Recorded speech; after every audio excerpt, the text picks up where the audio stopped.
So ayan, mag-unbox tayo ngayon ng Sniper 155 stepgrill. Tingnan natin, galing yan sa Shopee. So buksan na natin guys, tingnan mo. So ayan, may bubble wrap siya. Ganda naman ang packaging. At ayan siya, kulay black. Tama rin yung mga tornilyo. Yan po yung mga kasama.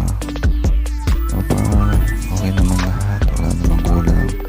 Abangan ninyo yung susunod na video para sa paano magkabit sa Sniper 155. See you guys, maganda naman siya.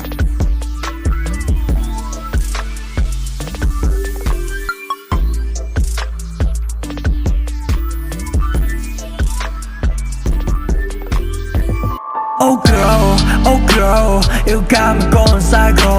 Oh I know,你不会懂我太久。